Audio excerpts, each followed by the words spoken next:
What's going on, guys? Welcome to another episode of Smash JT. Wow, what a day. Apologize for bad lighting, but I had to get out of the house. It's been the biggest roller coaster of a ride in a stock I have ever had, and it's not even close. What GameStop did today shook the world. JT. The GameStop stock saga, wow, that's tough to say, has a lot of legs on it. It's not even close to being over. This is bonkers what's happening right now.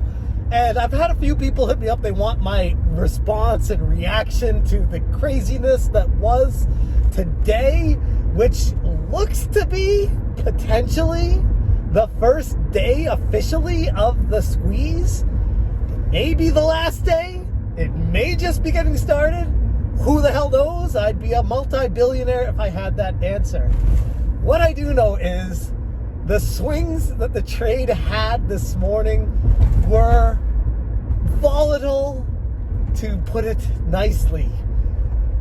Yikes. You want to talk about extremes? How about 120% gain to only go negative?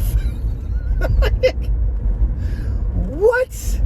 And looking back in hindsight, I'm kicking myself at certain points where I probably should have deleveraged some, where I sold some off too early and then held on and then sold a little bit off too late, and then it started coming back. I still have a large position, out of my portfolio in GameStop, but I'm not feeling good on this rocky boat. It's making me a little bit queasy, I'm not gonna lie.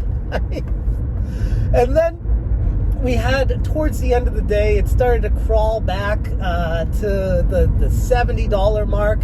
We reached points of $145 plus dollars.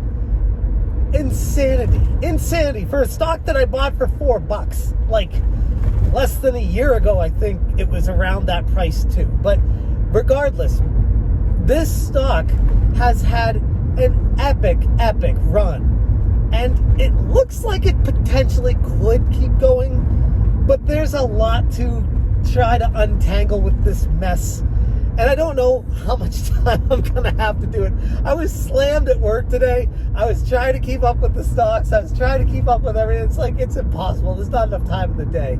But what I did hear, some fascinating news that our good friend from Melvin Capital, Gabe, who has lost now 30% of his portfolio. Originally, it was priced that he was losing 15% of his short position. Now it's up to losing 30%.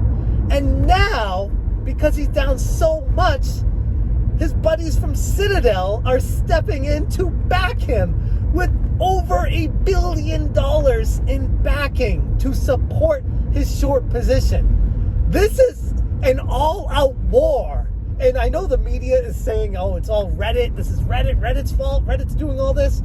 They're pointing the spotlight on the little guy when you can clearly just look at what's happening with the market manipulation from the big guys right now and wonder, wait a second. They can just double down and triple down, quadruple down with these gigantic companies with literally close to infinite money that can just keep backing it up until they're right.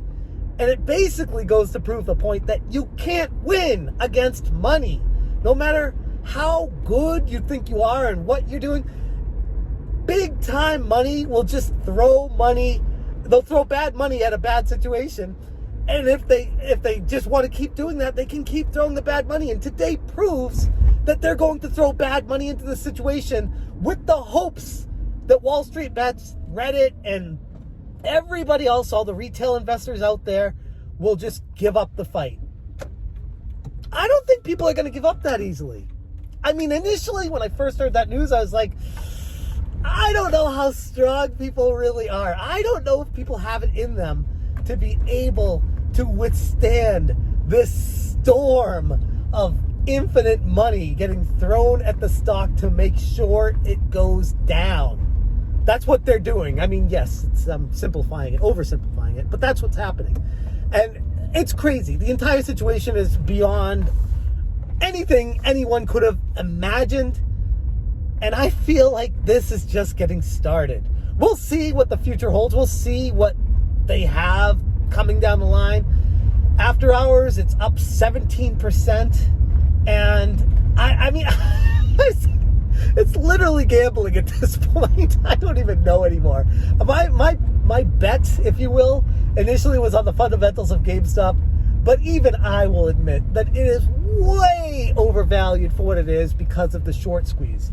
So right now, it's kind of silly to stay in it for the long run when you know it's going to fall a long way. But you can offset that with, can Melvin Capital hang in there? Can all these other gigantic hedge funds hang in there long enough?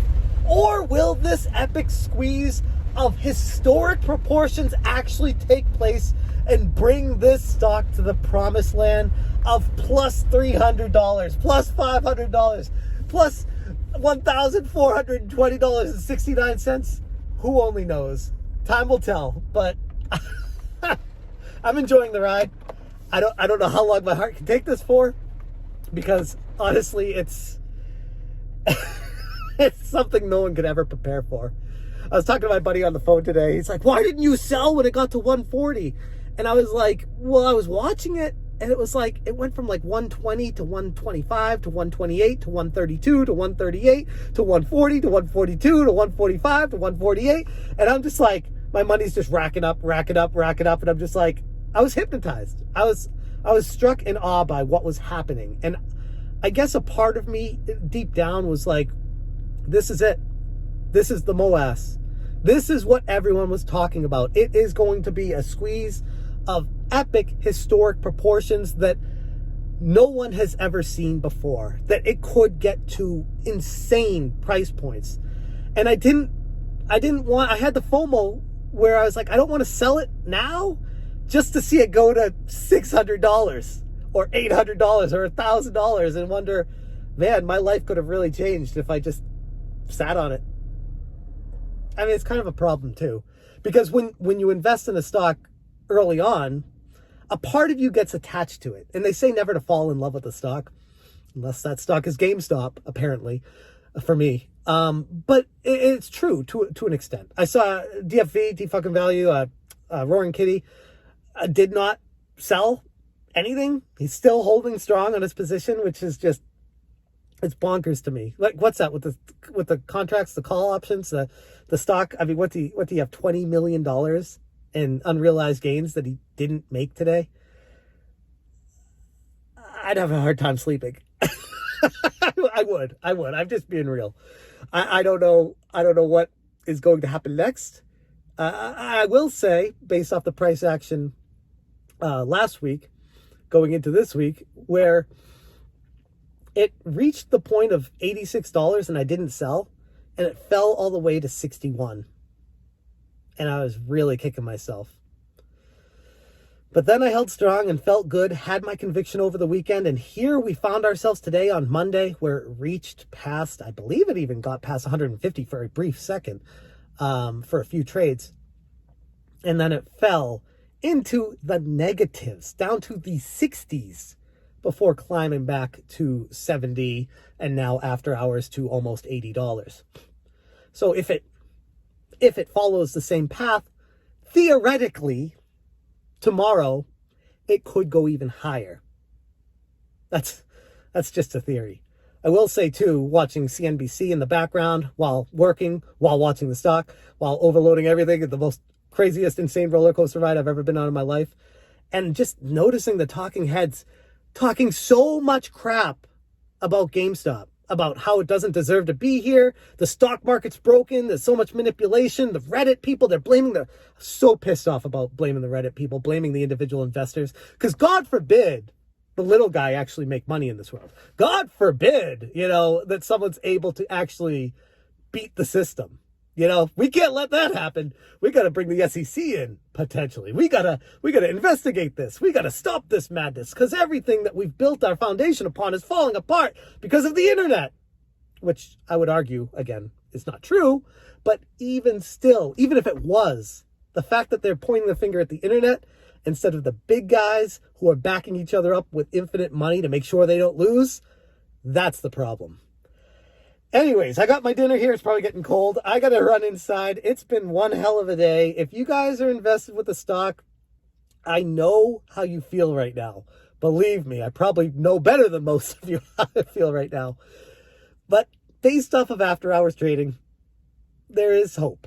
There is hope still, because there's still a gigantic short interest, and there's still an army of people that want to fight for GameStop. This is something that nobody could have ever seen coming, especially with how hated GameStop is on a national scale. I'm going to leave the video there. Thank you guys so much for watching. And as always, you stay smashing. Smash,